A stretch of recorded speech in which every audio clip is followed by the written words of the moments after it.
5 seconds. Start. Mr. Deputy Chairman, there is no dispute in regard to the question that the working journalists had been suffering for long and that they need legal protection in their profession. As they were suffering, government appointed the press commission, and as a result of the recommendations of the press commission, we are here discussing this bill today to safeguard their interest. Now, our aim is to protect them from their employers. This bill gives them protection under the Industrial Disputes Act, as the operation for so many years of this act was in the hands of the Labour Department or the Labour Ministry. That department and that ministry are fully aware how it should be operated, as there have been lot of difficulties and lot of differences of opinion between one court in one state and the other court in the other state in regard to one item and one interpretation. The interpretation is required to be incorporated in this bill as to what is meant by a workman. The Industrial Disputes Act has given the definition of the term workman, but it has been interpreted by different courts in different states in different ways. Now again we are dealing with two parties, and one party is the employer. In the definition of the employer also, we do not find if we can properly put the directors or the managers as the employers. Now, this bill has tried to exclude certain staff and certain people doing certain jobs. Sir, the intention of this measure is to safeguard the interests of the working journalists by bringing them under the purview of the Industrial Disputes Act, by which they will be provided with certain machinery where they can go for the redress of their grievances. Sir, we must make sure that working journalists may not be defined as employers instead of as workmen. If, as we say here, an employer is one who is employed in a managerial or administrative capacity, there is bound to be difficulty. I will cite an example. Now, a working journalist might get two typists in his office, and he may have 3 peons. He may be actually a supervisor acting on behalf of the manager also. Now, he is performing 2 jobs.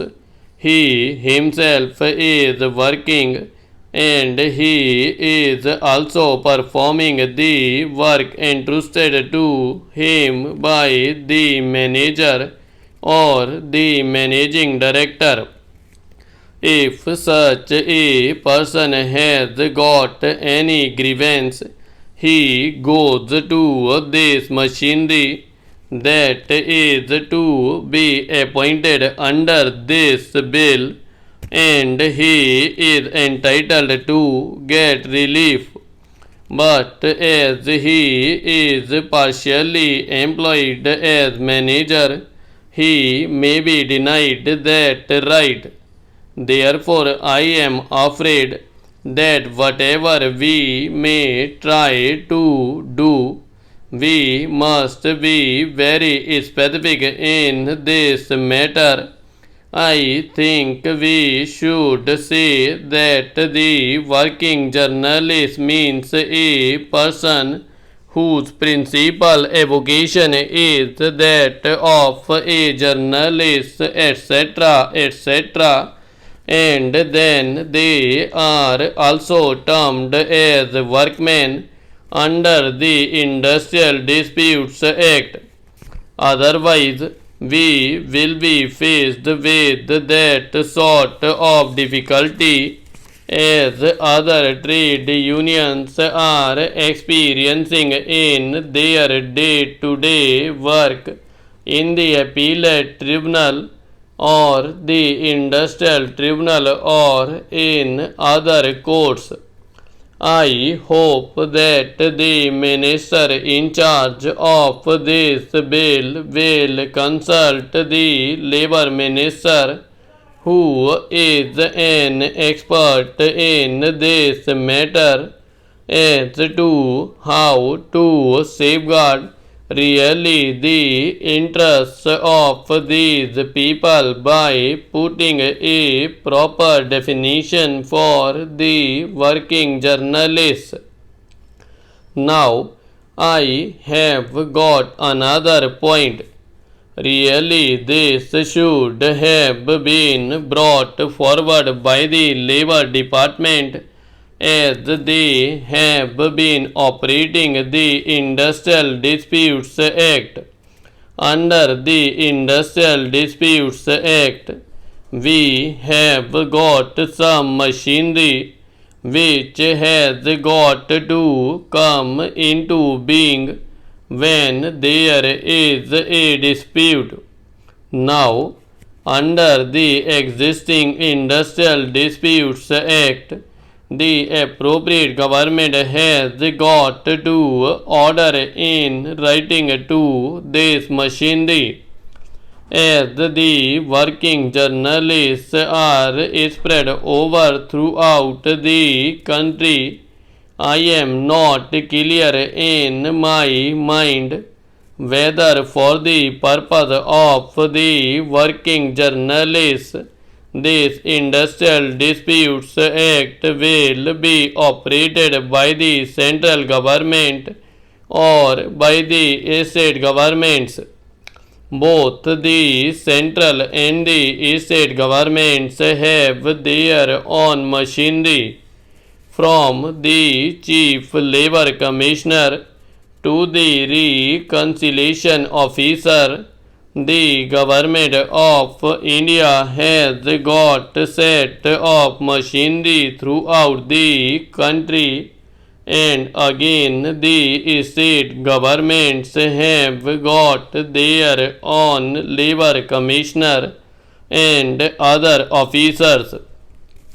I want that almost must be specifically provided in this bill as to whether they have got to go to the central government or to the state governments for the redress of their grievances. Now, the tribunals are not permitted to undertake any case as soon as it is referred by either of the parties, unless it is specifically ordered by the appropriate government. Now, my own opinion is this: that for the time being it should be operated by the Labour Ministry of the central government. Neither the Information and Broadcasting Ministry nor the state governments should operate this, because it is a new thing incorporated by the central government, and the government of India knows what for they are coming forward with this piece of legislation.